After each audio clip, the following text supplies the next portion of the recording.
Hello movie lovers, कैसे हैं आप लोग। मुझे थोड़ा फीवर चल रहा है, इसलिए सबसे पहले तो मैं सॉरी बोलना चाहूंगा कि वीडियो डालने की फ्रीक्वेंसी थोड़ी कम हो गई है। अभी भी मेरी वीडियो बनाने की हिम्मत नहीं हो रही थी। तो कल मैं ऐसे ही रैंडमली ब्लॉग्स पढ़ रहा था, वहां पे मुझे मिली सिल्वेस्टर स्टैलोन की स्टोरी, और लिटरली वो स्टोरी पढ़ के ना मेरे रोंगटे खड़े हो गए। बंदे ने इतना स्ट्रगल किया है एंड आई फील दैट कि मुझे ये स्टोरी आपके साथ शेयर करना चाहिए। तो सिल्वेस्टर को हम सभी लोग जानते हैं रॉकी फ्रेंचाइजी मूवी से, जो कि एक अमेरिकन बॉक्सिंग मूवी है। ये रिलीज हुई थी 1976 को, जो कि उस साल की सबसे ज्यादा हाईएस्ट ग्रॉसिंग मूवी बन गई थी। लिटरली उस मूवी ने 117 मिलियन डॉलर की अर्निंग करी थी, जो कि उस टाइम के हिसाब से बहुत ज्यादा मानी जाती है, जिसके लिए इस मूवी को बहुत सारे अवार्ड्स मिले। साथ ही इस मूवी ने बेस्ट पिक्चर ऑस्कर अवार्ड तक जीता। आज हम सिल्वेस्टर को एक सक्सेसफुल एक्टर मानते हैं। आज सोशल मीडिया में उनके मिलियंस ऑफ फॉलोअर्स हैं। आज के टाइम पे वो वर्ल्ड के टॉप 10 रिचेस्ट एक्टर्स में से आते हैं, जिनकी सारी मूवीज का एस्टिमेशन लगाया जाए तो उन्होंने करीब 4 बिलियन डॉलर का बिजनेस किया है। और आज के टाइम पे वो वर्ल्ड के टॉप 10 हाईएस्ट पेड एक्टर्स में से एक है। क्या लगता है आपको, ये सब बहुत आसानी से हो गया?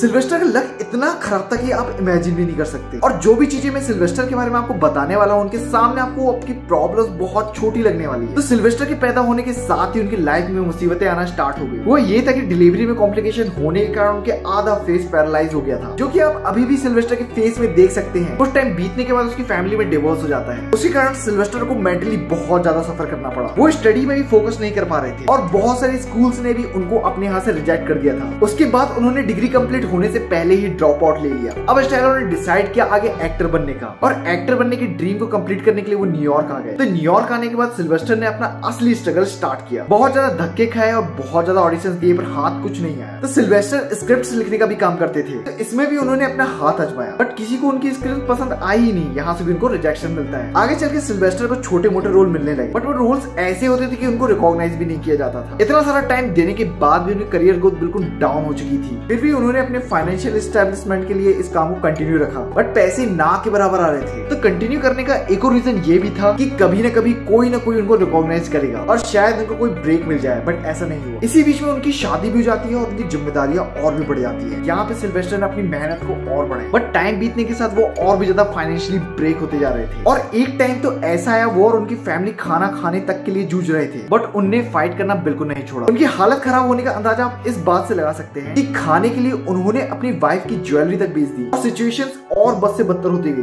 टाइम इतना खराब आ गया कि उनको न्यूयॉर्क के बस स्टेशन में 3 दिन सोना पड़ा। उस टाइम उनके पास एक डॉग हुआ करता था, जो कि उनकी लाइफ में बहुत ज्यादा इंपॉर्टेंस रखता था। सिचुएशन इतनी खराब हो चुकी है कि खुद का ध्यान नहीं रख पा रहे हैं, तो डॉग की केयर करना बहुत मुश्किल है। तो उन्होंने अपने डॉग को बेचने का डिसाइड किया, और एक लिकर शॉप के पास बहुत ज्यादा रिक्वेस्ट करने के बाद एक बंदा फाइनली एग्री हो जाता है डॉग को खरीदने के लिए। उसको वो डॉग करीब $25 में बेच देते हैं। मतलब वो डॉग उनकी लाइफ में बहुत ज्यादा इंपॉर्टेंस रखता था। तो समझ जाओ ये सिचुएशन कितनी खराब ही होगी, उनको अपना डॉग बेचना पड़ा। आगे चल के उन्होंने अपनी सिचुएशन को ठीक करने के लिए सॉफ्ट पॉर्न तक में काम किया। तो आगे चल के सिल्वेस्टर ने एक बॉक्सिंग मैच देखा, यहाँ पे मोहम्मद अली अपने ओपोनेंट को मारते ही जा रहे थे, पर वो बार बार उठ के खड़ा हो जाता था। इस फाइट से वो बहुत ज्यादा इंस्पायर हुए और घर गए, और 24 घंटे लगातार उन्होंने स्क्रिप्ट लिखी, और उस स्क्रिप्ट का नाम था रॉकी। उनको ये स्क्रिप्ट लिखने के बाद ये तो विश्वास हो गया था कि इस स्क्रिप्ट में बहुत ज्यादा पोटेंशियल है। बट आगे चल के वो जब प्रोड्यूसर्स के पास अपने स्क्रिप्ट लेकर गए, सभी ने लाइन से रिजेक्ट कर दिया। बट इस बार सिल्वेस्टर को अपने स्क्रिप्ट को लेकर बहुत ज्यादा कॉन्फिडेंस था। उन्होंने नेवर गिव अप एटीट्यूड रखते हुए और भी प्रोड्यूसर से मिलना स्टार्ट किया, और फाइनली उस प्रोड्यूसर ने उस स्क्रिप्ट की पोटेंशियल को पहचाना। प्रोड्यूसर ने उस स्क्रिप्ट के बदले $1 लाख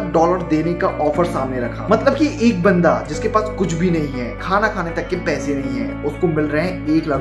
बट सिल्वेस्टर ने यहाँ पे मना कर दिया। सिल्वेस्टर ने इसमें शर्त रखी कि मैं ये स्क्रिप्ट जब ही दूंगा जब मुझे इसमें एक लीड रोल के रूप में लिया जाएगा। यहाँ पे प्रोड्यूसर ने सिल्वेस्टर की बेइज्जती करके उसको भगा दिया। और आगे चल के वही प्रोड्यूसर्स का सिल्वेस्टर को कॉल आता है। यहाँ पे करीब $4 लाख ऑफर करते हैं, बट यहाँ पे सिल्वेस्टर अपनी बातों में डटे रहते हैं। उनका कहना होता है कि मुझे जब लीड रोल दिया जाएगा तभी मैं आगे बात करूंगा। आगे चल के प्रोड्यूसर्स फाइनली मान जाते हैं, बट उनकी भी यहाँ शर्त होती है। यहाँ पे सिल्वेस्टर को उनकी स्क्रिप्ट और उनकी एक्टिंग के लिए सिर्फ $35,000 दिया जाएगा। सिल्वेस्टर बिना सोचे समझे हाँ बोल देते हैं। उसके बाद तो आप जानते हैं कि उस रॉकी मूवी ने कितना धमाल मचाया। उस मूवी ने बहुत सारे अवार्ड जीते, इवन यहाँ पे ऑस्कर के लिए नॉमिनेशन मिला स्टैलोन को, बट उनको वो सब बहुत टफ जर्नी के बाद मिला। तो आप लोगों को सिल्वेस्टर का डॉग तो याद होगा ना। तो सिल्वेस्टर उसी लिकर शॉप के पास गए और उस बंदे का वेट करते रहे। और जब वो बंदा उसको मिलता है तो उसको डॉग वापस करने के लिए बोला और उस बंदे को ऑफर किया $100। बहुत ही ज्यादा नेगोशिएशन करने के बाद भी वो बंदा माना नहीं और आखिरी में $15,000 के बदले उस डॉग को देने के लिए तैयार हुआ। मतलब कि अभी सिल्वेस्टर को 35,000 मिले थे उनकी